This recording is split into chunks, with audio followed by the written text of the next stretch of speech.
One, live from the Dirt Bike Test Shop Garage. This is Tech Talk Taco Tuesday, number 10. It's amazing we've done 10 of these things. So we are going to get going here. I've got a few different questions that we sourced from the post that we put out this morning on Facebook. Also pulled a couple off of the YouTube feed from our last Tech Talk Taco Tuesday number 9. I'm going to adjust the camera here in a second and get other couple little things sorted out. This janky little radio show. I just want to make sure that everybody can hear the sound okay, but there's a little bit of a delay right now. So let me know if the sound is good, and then we'll go from there. So the camera, I think I can get it here. Let's see. It's gonna actually kick. Oh no, you know what? That's not the camera. Let's do it let's get it like over here, like that. I think it'll be better. Okay. Then I move over here, and then I can see my computer and read my notes and do all the stuff I'm supposed to do. Okay, so we've got it sounds great. So somebody must not have hearing problems like a lot of my other friends. Good, sound is good. It works. Awesome. Okay, so this one, I'm solo on this one. We're looking at trying to get other people coming in. I got my peebs, so I'm good there. No tacos tonight. We had a tri-tip steak salad, something or other. Not too bad. We'll go do tacos on Thursday night. We have Taco Thursday here in Pahrump as well, so we'll head down to Ramiro's and hit that up. Come and say hi if we're out there. So I have my notes, and I got an interesting question from somebody based off of our 250 off-road comparison, and the question was, it was basically, sound issues aside, will a Honda CRF 250 RX outperform a 250X with good suspension mods and opened up airbox on tight trails? Or could the 250 RX become a handful?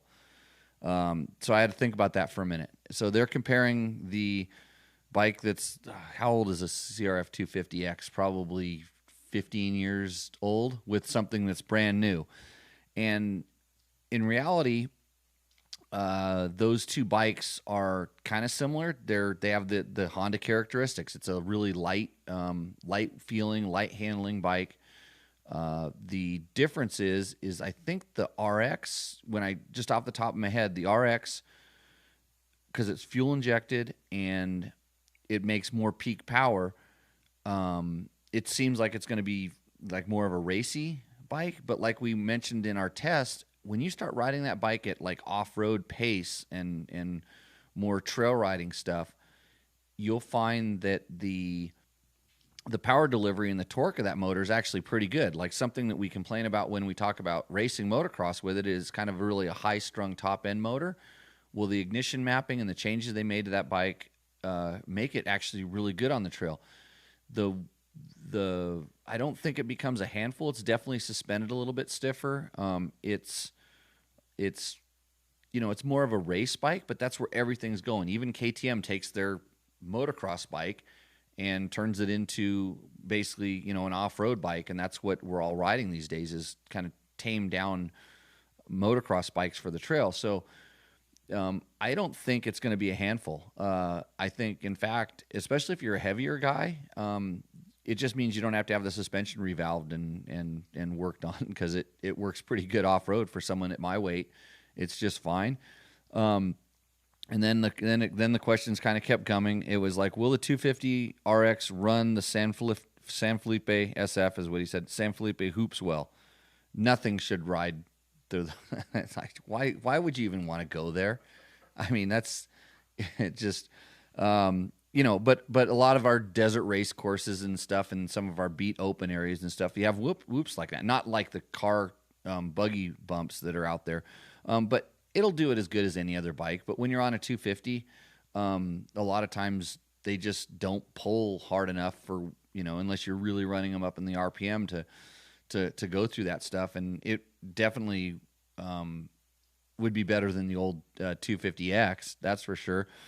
Yeah, can it hold the front wheel up and pull through the hoops? Yeah, normal hoops, sure, but you're just going to be at a really high RPM. That's just the way you ride a 250F. No higher than it would be on the older one.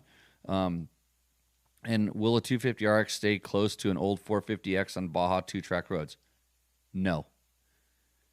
That's it. No. It's a 250.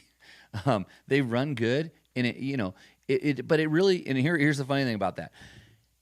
If you're the kind of guy that like lugs your 450 and you're expecting the torque to kind of to constantly pull you and lug you along, and you ride a 250 the same way, absolutely not. But a good rider, a person that knows how to use and manipulate the power band, can run the 250 at a higher RPM and get the power that they need by using ours. It's never going to have the same amount, but this is what I tell people that same thing when you ask me, I need more power, I need a pipe, or I need, I need to do this, and I need to take this off. I need to take these reed valves out of my intake track and my KTM emissions bike and all this stuff. So I always say, so when you're riding that bike at peak RPM and the throttle's wide open, that's when you need more power? Or do you need more power when you're at like a third throttle and you're expecting it to like roll on or something? And then it's like, well, if you need more power there, it's real simple. I'll give you the free answer to get more power. Turn the throttle farther. And when you start turning the throttle farther and you run out of throttle cable, then you start needing to look at ways to modify your motorcycle. And that's the power part. When you start talking about I need a certain kind of power characteristic to make the bike work for the way I ride, that's a whole different kind of thing. So hopefully that answers your questions. The Honda 250 RX, I think out of those three 250s, would it be my first choice? And the Yamaha's really good everywhere, but I think if I were doing like high speed Baja desert racing stuff, I think it would probably be the KTM has a better motor for that kind of stuff, but I think the Honda chassis is better at that. So take that for what we will. That's why we write all that stuff on that website we put out. We write all that information out where it's spelled out, and I don't have to kind of like crunch my brain, which only works at half speed when I'm trying to read notes and talk and things like that. So hopefully that answers your question. I think I saw some questions pop up across the screen and the feed there. I'll try to get back to those a little bit later.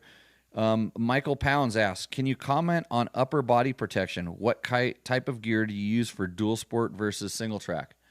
So when I was, I'll just go up, on me. When I was racing, I was always a chest protector guy. I would always wear like an HRP, which was a company that had a chest protector that had elevated shoulder pads on it.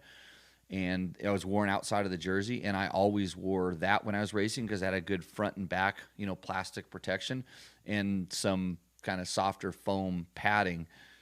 And it was mostly about the plastic parts in case I went skidding across the ground. They provided some impact resistance from things like handlebars or foot pegs or rocks, and then, the foam did a little bit. But stuff has gotten so much better now.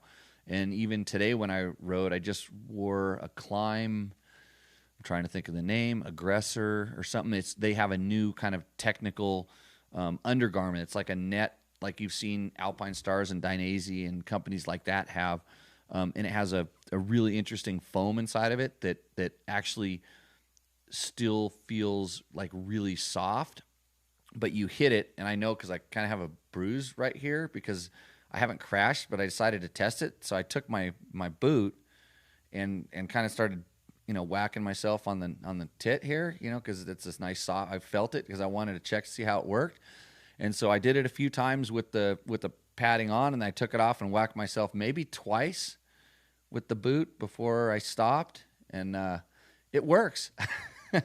So how do we test stuff here at Dirt Bike Test? Well, we invent ways. So but there's that. I know, and now they're coming out, and I saw some of I think their production now, but like last year, Andrew Short and Ricky Brabeck, when they were training at her, they had the Alpine Stars air vests that they wear underneath So it's like one of those technical vests, but it actually has the airbags inside of them. And we never saw one go off. And did we see one go off?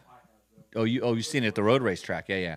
But I haven't seen one go off off road riding, but they're wearing those. So there's all kinds of stuff. In my world, when I'm trail riding, I don't wear a lot of like upper body protection or like really anything too protective. A lot of times I'll wear a jacket, and when I wear the jacket, sometimes I leave the elbow pads in. Sometimes I leave the shoulder pads in. It really depends on what I'm riding, and I'm not one of those guys that quote dresses for the crash, because I try to ride so that I won't crash. Now I'm never going to prevent that, but it's like a personal decision, and sometimes the protective stuff can get in the way or interfere with your ability to ride properly. So I've seen guys so geared up that they can't move. So it's kind of up to you. There's lots of cool stuff. Alpinestars make some really nice. They have like 5 or 6 different versions of kind of body protection, chest protectors. Some of them are meant to be under the jersey. So there's quite a bit of different options that you can go with there. So that's my comment on it. But for dual sport and single track, a lot of times if I'm kind of going to do faster stuff, I will leave the protection that's in some of the jackets in the jacket and go there. It's really rare that I kind of actually do a lot of extra stuff, but that's me. If you feel like you're going to crash, I would wear more. It's that simple. I don't feel like I'm going to crash. I never want to feel like I'm going to crash. I wouldn't. If I thought I was going to crash, I probably wouldn't ride my motorcycle. Let's put it that way. Dave Grunkley, as a small old guy, he says he's 5'6", 175, 58 years old. With a lifetime of off-road riding and racing, I'm having a hard time building confidence on my off-road on my KTM 1090R. It's big. Any tips appreciated? Setups or modes? Oh, you don't want to come to my riding school and learn the best thing to do.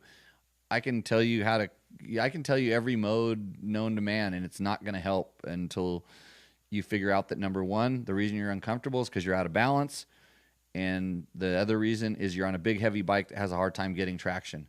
So those are the two problems. And if you just sit back and analyze it, and I don't know how to make your balance any better. I don't know which mode to put it in to get that. But run the KTM dongle. That way you can, whatever mode you put it in, when you turn your key off, it stays back on. On our YouTube channel, we have a whole setup thing on what I do to my KTM 1090. I suggest you do everything exactly like I did, because I have the best KTM 1090 in the world. Oh, wait, no, you probably won't want to put the tall seat on it. So I run a tall seat on mine, and I'm 5'8" on a good. Now I guess I'm 5'10", maybe 5'10" on a good day, and I have a short inseam, and I run a tall seat on my adventure bike, because I don't want to ride around with my feet on the ground, and so that's going to just throw everything out the window. But watch that video. That'll answer the questions on the setups and modes. But in reality, it's a big, heavy adventure bike. It's never going to feel as good as a dirt bike. And the problem with the adventure bikes is they mask your out of balance-ness for quite a long time before they throw it back in your face. A small dirt bike, your weight is so much more influential on what when you move on the small dirt bike, it reacts. When you move on an adventure bike, it takes forever to react to it until it starts going, and then it's going the wrong way, and then you don't have enough weight to bring it back in line. And that's the problem that people tend to find on adventure bikes, is because when they're moving and everything's good, you've got a lot of weight going in the right direction. They feel stable, they feel comfortable, and then the minute they're not in the right direction, you're going to have a big problem on your hands that it's a fight you can't win. So I don't know. Get good tires. Run a decent a 50/50 type knobby on it at all times. A Kenda Big Block is the tire I suggest all the time. Continental TKC80, Michelin Anarchy Wilds. Those are about the 3 tires that I would run for dual sport adventure riding, period.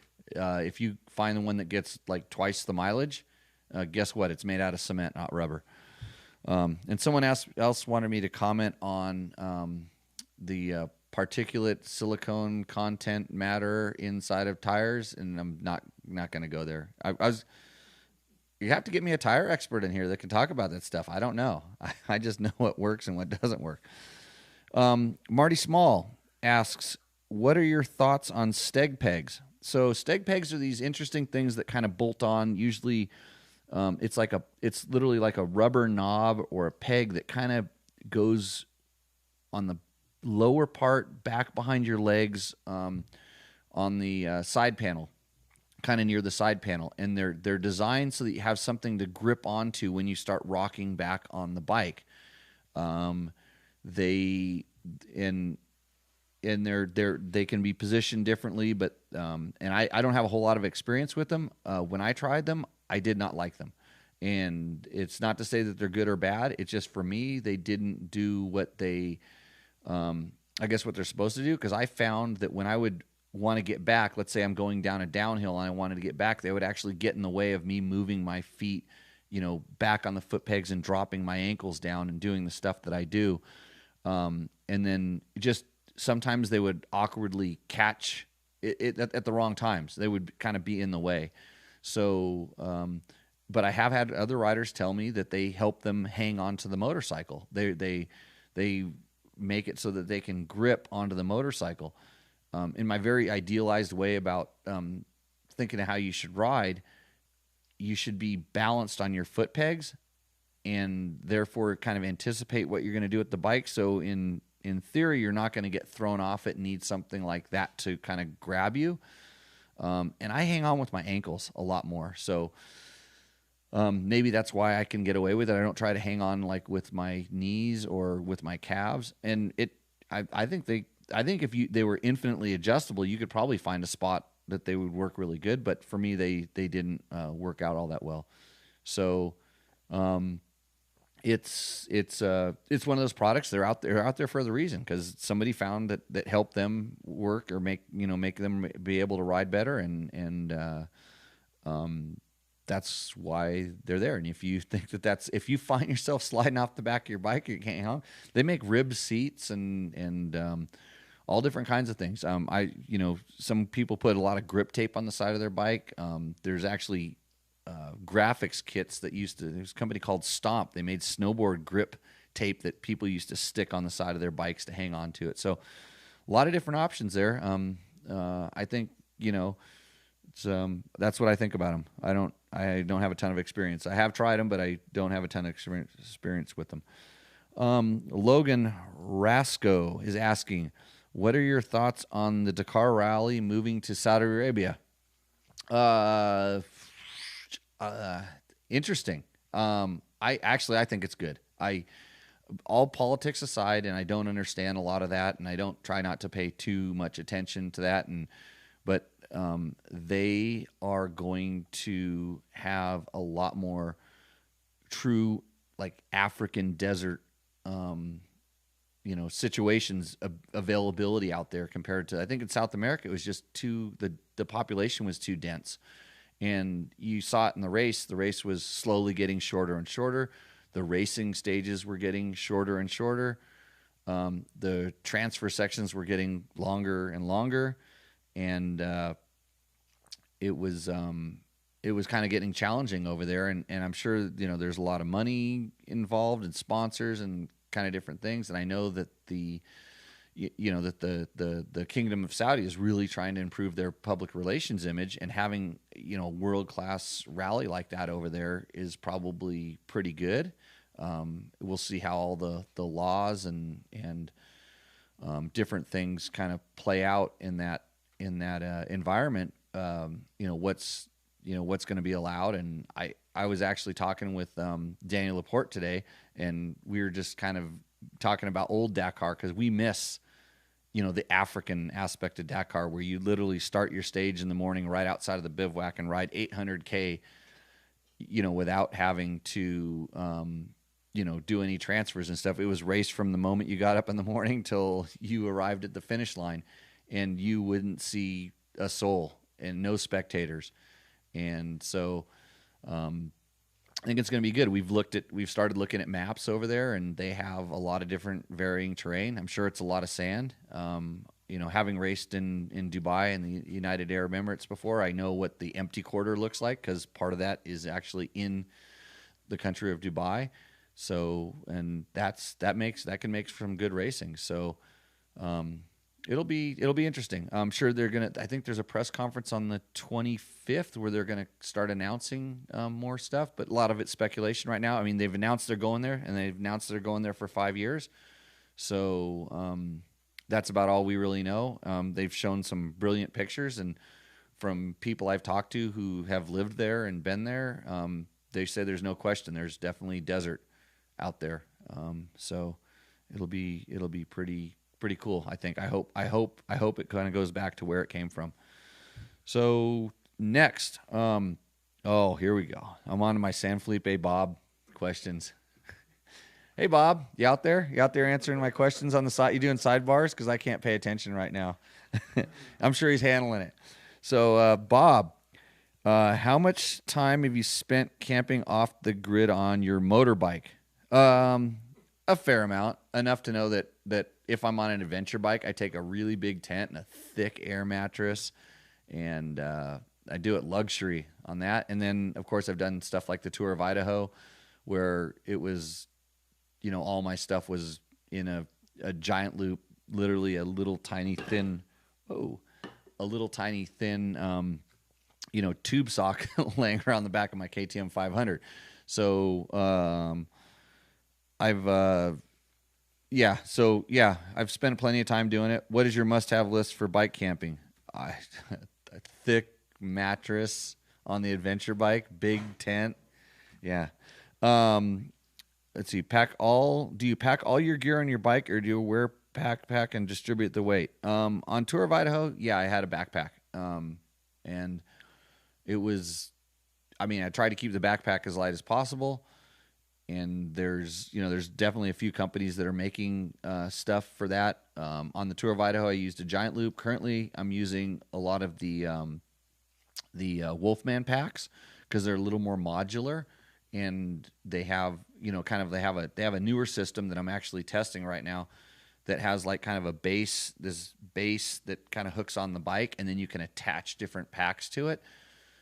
So that is kind of an advantage when you're trying to, segment your stuff, but it's all just dependent, getting comfortable with you got to figure out what you need, what you're trying to accomplish, and then, figure out what you got to do to pack it. Most people, in my opinion, in my experience, overpack, take way too much stuff. And I will tell you the tricks. It is really simple. Pack your heavy stuff down low and as far forward as you can get it. That's the trick. So, okay. And Bob likes to say that he has a giant lube bag that works great on his old WR450. So let's do that one there. Plug for giant loop. Let's see. George Justice, what tools do you carry for trail riding? Most interesting trail side fixes. I'm going to pass on this question right now, because what I need to do is I actually need to walk over there and grab my gear bag and just take it apart on the table right in front of you and show you what I have. But unfortunately, since I've been on 16 different bikes over the past few months, I've been throwing tools in and out of it. It's a mess. I've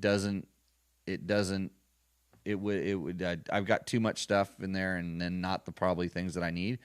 And I'll think about the trail side fixes. I've done quite a bit of those over the years. Usually it involves quick steel, beer cans, hose clamps. Man, there's some cool new stuff. Just in the last few years, some of the silicone, the rubberized.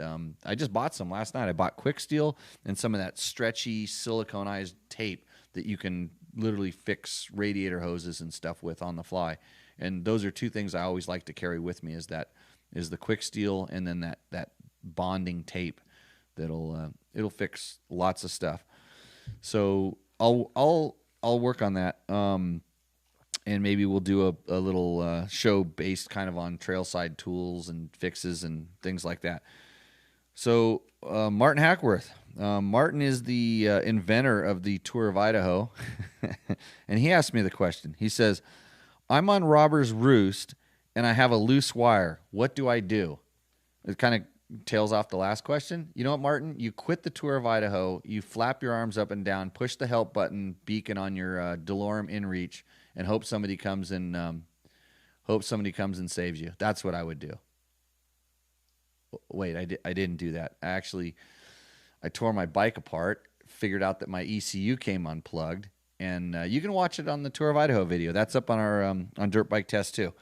So that's a good way to waste an hour or 45 minutes of your time, and it's inspirational. You'll want to go ride your dirt bike across Idaho, unsupported, with GPS track logs. Okay. Christian Renninger. I'm great with names.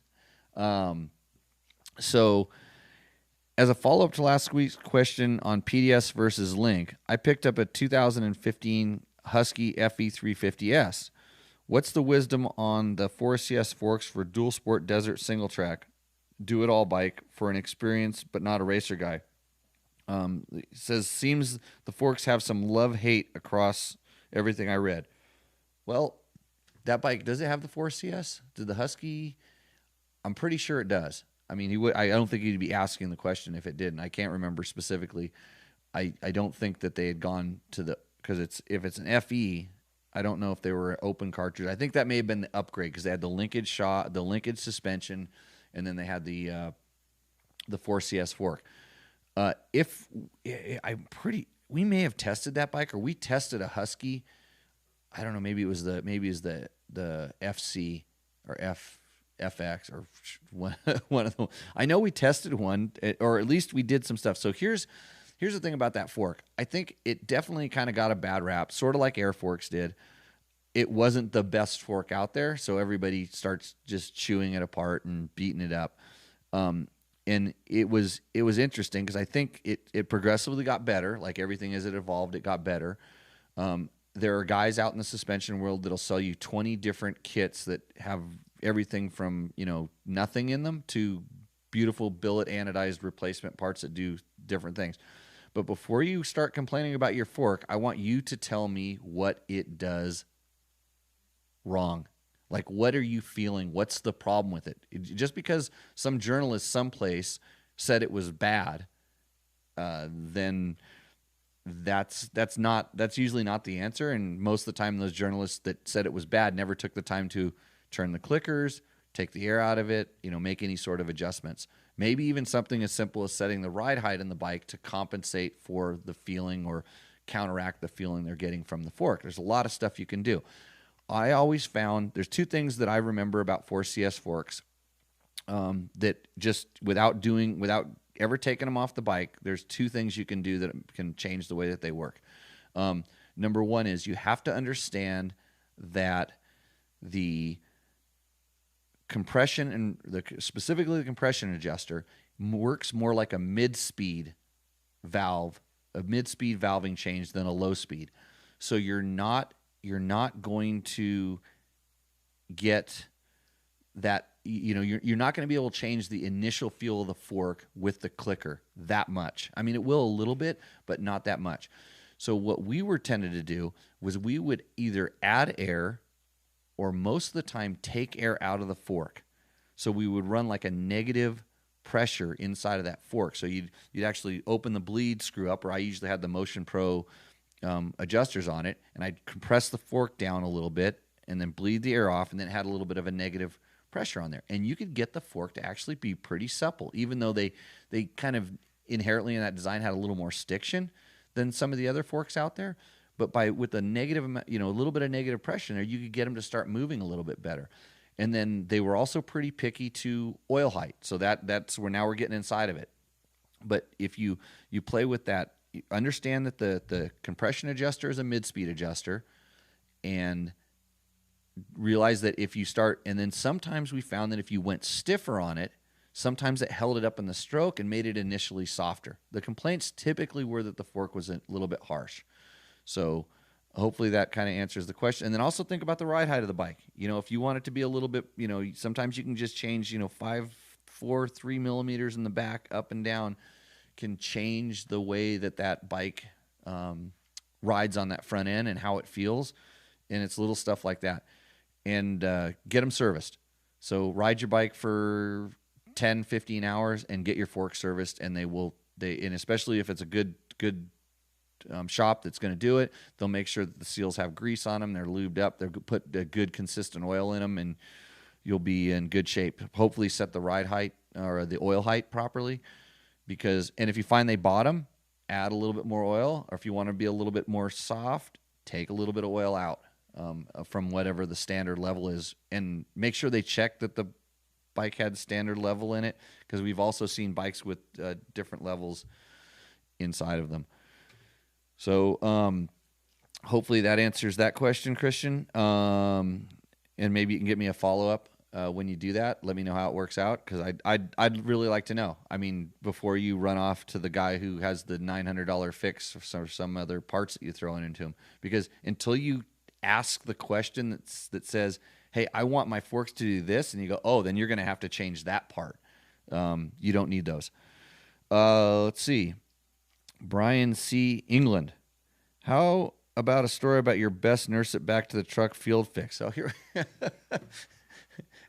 we go. I think this is we're gonna have a Jimmy rigged podcast for all the stuff that I rigged, all this stuff. Let's see. He says leather shoestrings and clutches, Allen wrenches clamped to busted shifters. What did you do? Look at my Instagram feed. Vice grips on throttle cables. Never done that. Yeah. So stuffed his jersey in a bunch of twigs and grass under the tire, and rode it in like that. I've done most of those things. Yep. I don't know what my best one is. Like I said, I'll think about that. It seems like we're getting onto a little bit of a theme here. So what I'm going to do now is switch over to see if I can see what the questions were popping up here. Let's see. Bob's running the chat room. He's got the chat room on point. I can see some of the answers. Let's see. I can't.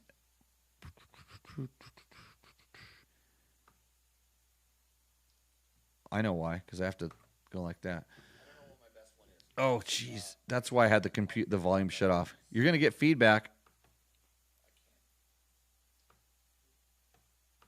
There we go.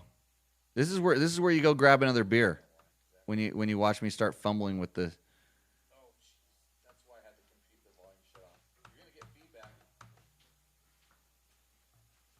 How do I shut that off?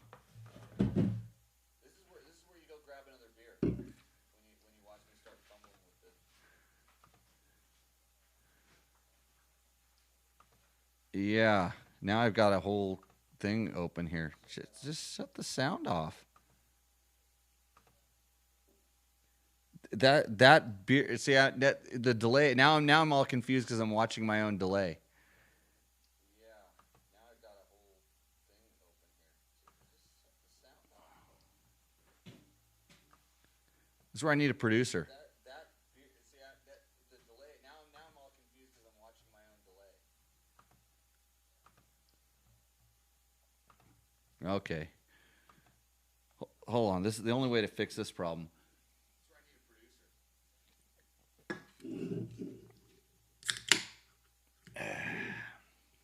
No, I know the sound is good. I can see that. I can't mute my Hold on. This is the only way to fix this problem. Mute my. How about that? Function F10. There. I think I just fixed it. Yeah. Watch me. Not a computer guy. I hope all you computer guys are just laughing your ass off at what I just did. I got a beer assistant. That's right, Martin. Okay, we're back on the thing. I'm gonna kind of swing back up the comments and see where we're at here. let's see.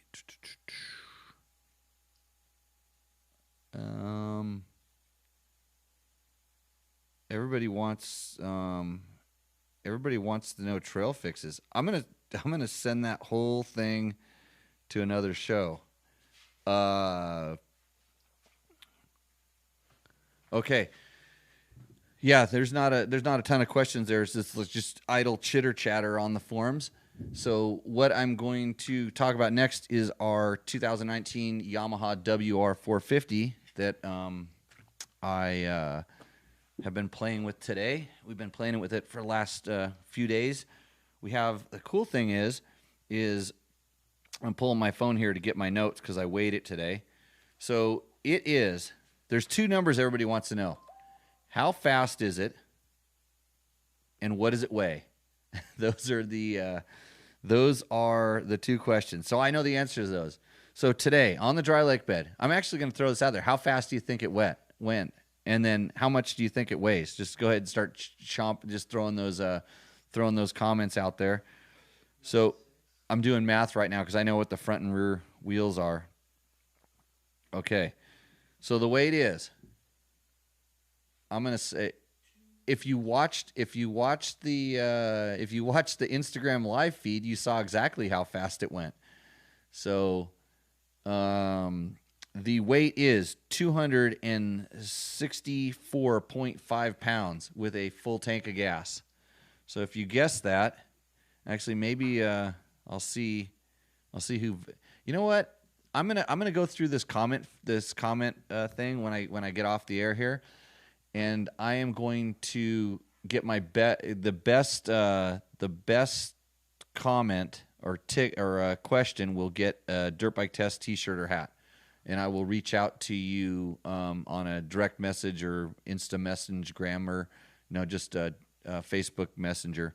I'll find you that way and get that. So, and the top speed was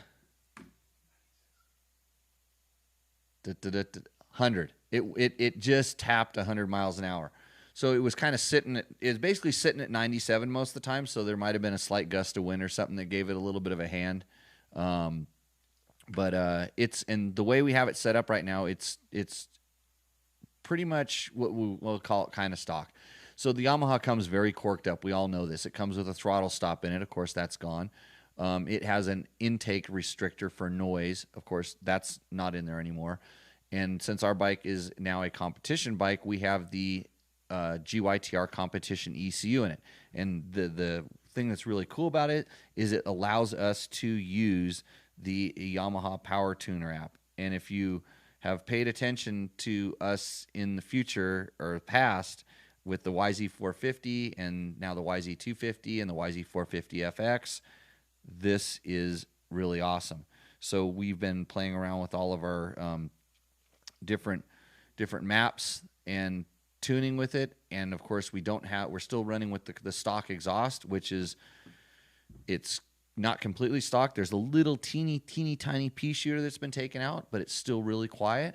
And so we're just getting a map kind of set up for that, which actually isn't that hard because Yamaha gave us the map that they recommended for it, and it's really good. So and where it puts that bike is now it's it actually, when you take the throttle stop and the airbox restrictor out, and you take the little tiny pea shooter out, it's about the same as a Honda 450X. The Honda might have a little bit more kind of up on it just in stock, if we're going to call that stock.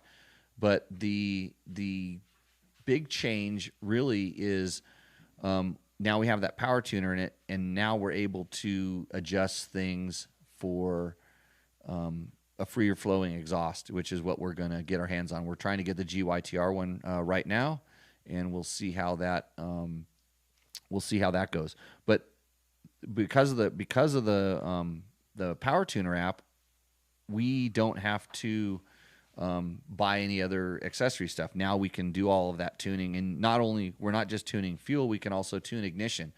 So it's kind of a step up from, let's say, like a JD jetting tuner. It's more like a Vortex ignition, and Yamaha's definitely built some parameters into it that make it so that you're not going to screw your bike up. And another kind of cool thing is, well, it's good or bad. So it also, another piece you can buy is you can buy a map switch. So it's a 2-position map switch, or it's just a button. It's an LED button that if you push it, you're in map 2, and you push it back, you're in map 1, and it's on the fly. It's like it's supposed to be. You don't have to stop or rub your belly and pat your head. You don't have to do anything funny to you just push the button and it switches the map. And they have kind of the standard, the map number 1 is always what we call a standard map, and map number 2 on this one is like a mellow map, where it's I'm trying to think of the wording they used for it, like a difficult conditions. I don't remember what the thing was. So it's a less aggressive map, and that's programmed in the base map that's underneath whatever you change, so it never changes. I kind of wish they were both they were both the same, because what I was doing today is I was trying to make a tuned map that would kind of make the maps the same, would get rid of some of the hesitation that the map number 2 has all the time. It seems like it's a little less responsive, and it's kind of flat for the first third to maybe half throttle. And so I was trying to make a map that would make them identical, so I knew how I would have to boost every map if I wanted them to be the same. So that's kind of where we're at right now, and when we get a little bit farther on that, that's the kind of level we test this stuff. I think I just saw something fly across the screen. Can you buy this in California? Yes, if you're going to turn your bike into a closed course competition bike, you absolutely can buy it. The GYTR ECU. So and then you just like right now, if somebody pushed the start button on our bike, I could talk to it. So I was talking to the bike with the phone. It takes however long it takes you to make the map, but it takes about 15 seconds at the most to send a new map to the bike, and then you can kind of play around with it. We will have some of our best maps. We'll take pictures of them and show them to you, and I think we can even share them. It's there's a way. I don't know if I forgot if you do it through email. I know I can share them between the machines on my app, but I think you can email them. Let me see. Actually, I can go right into the app here and find out. Let's see. Go to maps. Go here, and if I slide it like that, share. And what does it say? Share. Oh yeah, I can send it as a message. I can send it in mail. I can save it to a file. It's pretty cool. That's the future right there. I don't talk to anybody on my phone, but I talk to my motorcycles now. So hopefully that helps people with that question. So overall, what do I think of the bike? I like it. I don't know for out here. I was riding out here in Pahrump, and it's pretty, fast, more deserty kind of stuff. I don't know if it's better than the Honda at this kind of stuff, but once you start getting in more technical, like if I was going to be riding in first, second, third, maybe a little bit of fourth gear, I would choose the Yamaha, I think, all the time. But once you start going third, fourth, fifth gear riding, fourth, fifth, sixth gear riding, then the Honda kind of comes into its own. So they have different characters. They're definitely, it's a lot like we talked about on our 250 comparison. They have some traits and characteristics that it's good. We have variety and changes. I don't know whether it's good or bad. You kind of have to decide what you're gonna use the bike for. But the changes they made, like we wrote in our kind of first impression, the changes they made to that bike are spectacular. And on the previous version WR, I would hardly ever recommend it to anybody over the FX. And now it's a viable option. If you want a bike with headlights and you want an enduro, more of an enduro type tuning to the ECU, you want more of a enduro compliance on the suspension, and they kind of hit a home run on all those fronts. So it's actually pretty good. We will, like I said, we're kind of in the middle of testing it, and I want to do a little bit of modifications before we write the complete test, because I want to see how it responds to those, because most guys will do those kinds of changes to them anyway. So it's part of our thing. So let's see. When in doubt, Jimmy, resort to one of my soapboxes. So Jesse, you didn't think I was pissed off there at my computer? So, um, yeah, I was pissed at the computer. What else do we have on the agenda today? Why didn't Yamaha release a street legal version? Wow. Um, I'm not Yamaha, so I can't answer that, but I suspect if you see, actually, just take a really good close look at a Honda CRF 450L and then look at the CRF 450X, and you see how different those two bikes are. There's kind of the same base core thing, and then you look at how KTM does it. You look at the KTM EXC versus like an XC, and they're different because of the chassis with the suspension and stuff like that. And it's just that the Japanese companies don't seem to want to do it the way that KTM is doing it, using so many of the same parts. And I don't know if it's just cultural. I don't know if it's just legal. I don't know. I can't imagine, because there's been nothing wrong with copying in the past to do stuff, but there's tons and tons of regulations, and it's kind of how these companies interpret them. And with all that stuff that went on with some of the emissions things that VW went through a few years ago, and I mean, I know that any of these car manufacturers, they're scared to death of having bad stuff happen, and you as a dirt bike rider asking for a light, agile, nimble, high performance machine, but it still has to meet the same requirements that a Harley has to meet, for instance. And so that's it's a tough row to hoe, and we'll see we'll see what happens. It doesn't mean that Yamaha couldn't do that, but as you've seen in the past, if you look at like the WR250 and then the other WR250 or the YZ250, kind of that platform, but the WR250, the one that is a true dual sport bike, it's its own animal. It's a completely different bike. It doesn't share anything with the YZ or WR 4-stroke, or it's confusing because it is called a WR. It's a WR250R and a WR250X, I believe, were the two models that they had. One was more of like a super motard type styling to it. So I think they just have a different philosophy on it, and if they're going to build a street bike, it's going to be its own animal. They're not going to take a YZ and build it that way. And that kind of runs back to another question I was asked: would you speculate if a new Honda CRF 250X 6-speed is coming?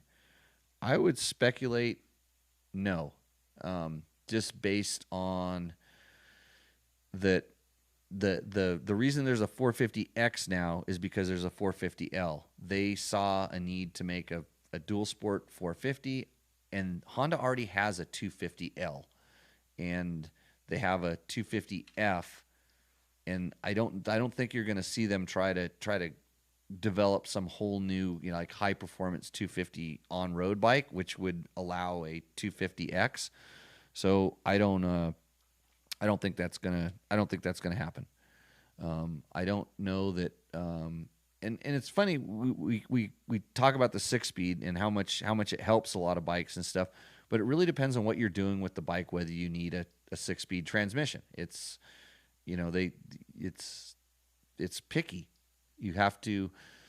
You can gear your 5-speed and kind of, if you're going to go more, most of the time you're going to go faster. It's when you want to ride like, really fast stuff and then go do extreme enduro on the same trail ride. That's when you run into issues with your 5-speed. But for most people, they can get away with a 5-speed, but it sure is nice to have that, it's a convenience to have a 6-speed, but to ask a manufacturer to design a whole new motor, to accommodate that extra gear in the transmission means that engine better have some legs on it, and they're going to be able to sell a lot of those things to kind of set apart the cost.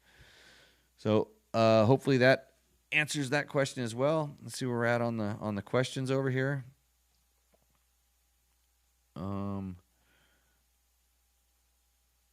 So everybody's answering the 100-mile-an-hour question after I said the thing.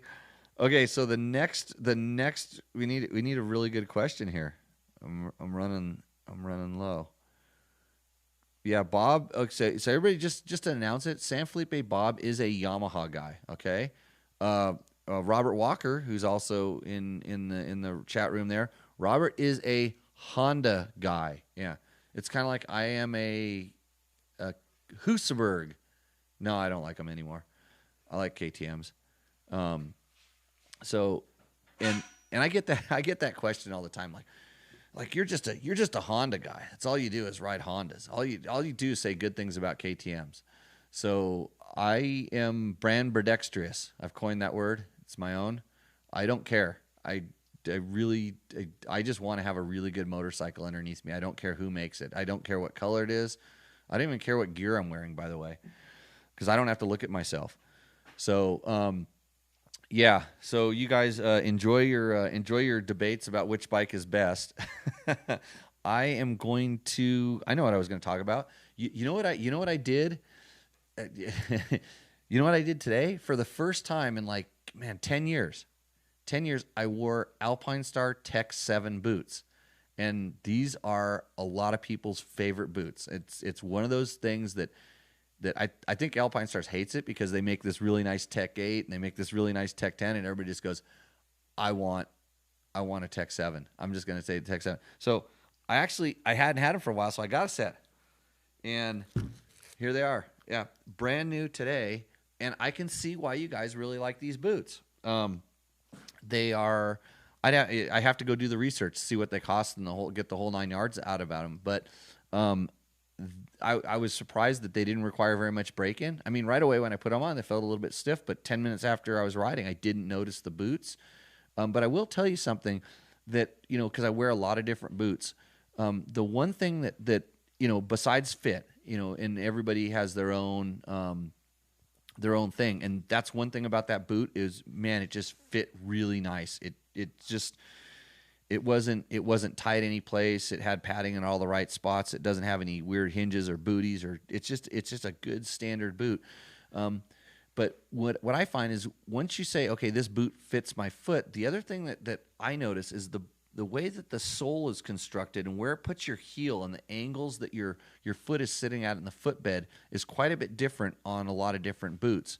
And it was when I was riding the Yamaha, I'm going, man, I feel kind of cramped in this bike. And I realized that the Alpine, and I remembered, oh, wait, I'm not wearing my usual boot. I usually wear CD boots.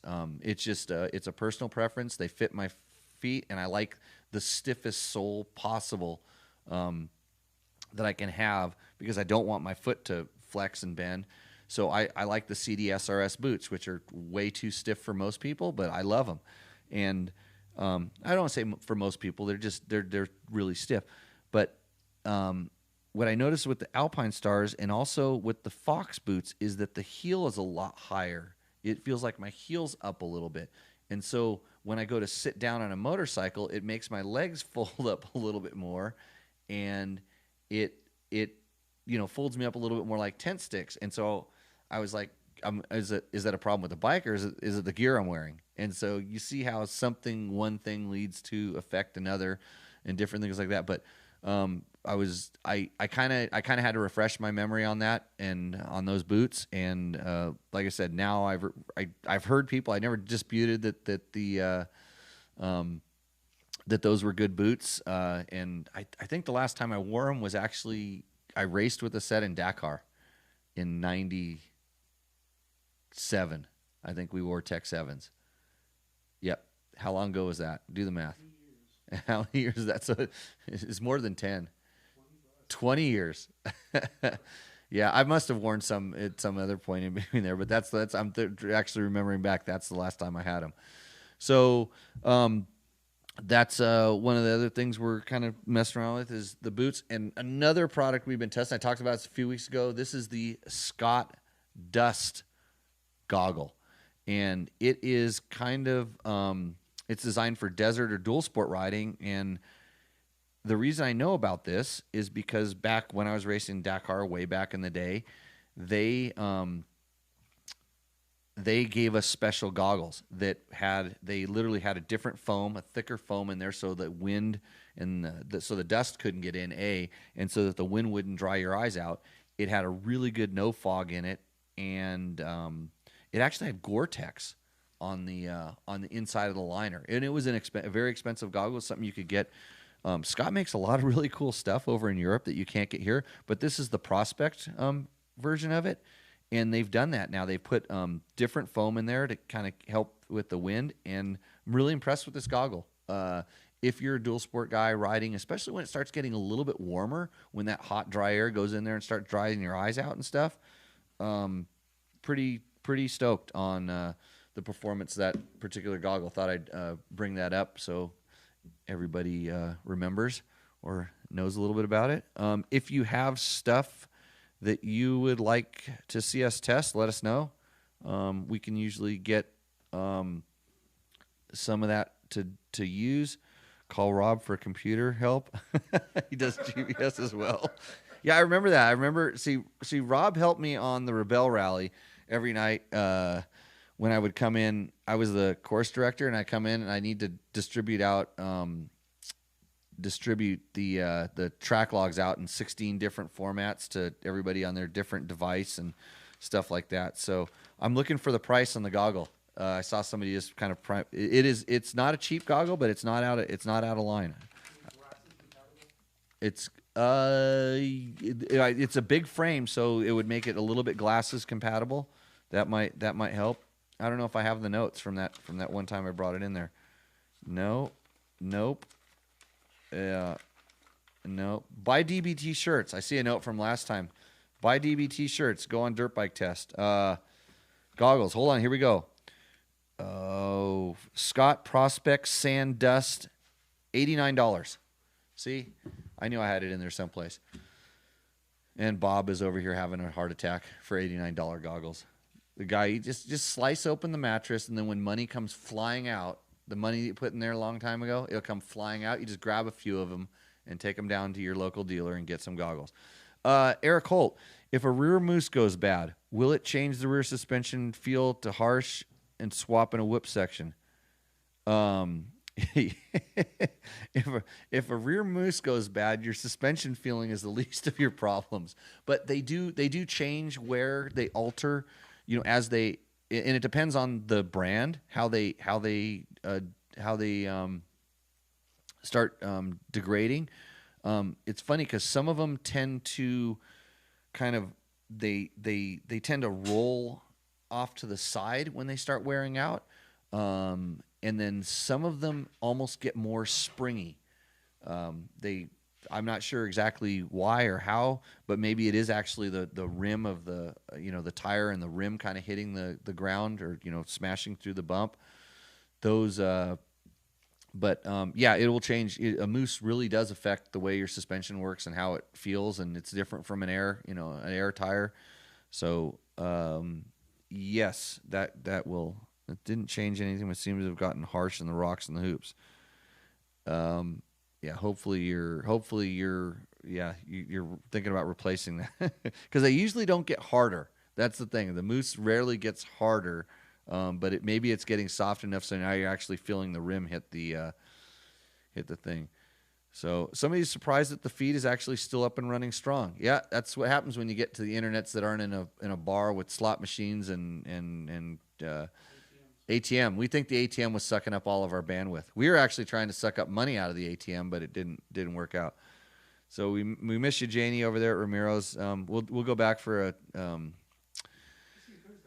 long time. Yeah, we'll see you Thursday, but we'll go back. We'll break that place back in one of these times. I think that's it. We're kind of running up on our hour. I don't see any other last minute questions flying across the thing. It's like I said. I'm going to go through and find the question may not have been asked yet, by the way, the good question, because I'm going to pull some of the stuff that's on that feed right now for next week's questions. I will send out a T-shirt to the best one that I can find in there. Maybe it's the best smart ass comment. Who knows? Check our different feeds. Look at our Instagram feed, and you can see me go 100 miles an hour. You can watch us on the YouTubes. We put this back up on YouTube. We edit it down, so I don't even know if I'll go in and take out the part where I'm just punching on the keys. we have a Twitter account. Somebody tweet at us. Tweet at us. I might answer that. And then I think other than that, you can find us right here on Facebook every once in a while. But most of all, go check out dirtbiketest.com. That's the homepage. That's the base where all this information kind of gets delivered to. And we're trying to give that thing a big push here, getting some more content up. There's a new story on what we would do to the 2019 Suzuki RMZ 450. We got a RMZ 250 test coming up. We've been doing some Suzukis back in California. I haven't. I'm going to try to get my KTM 350 test all done, as well as this Yamaha WR 450. And that's about all we have. So thank you for tuning in. Thanks for all the questions. We will keep in touch. And I'll see you next week at the same bat time. Ciao.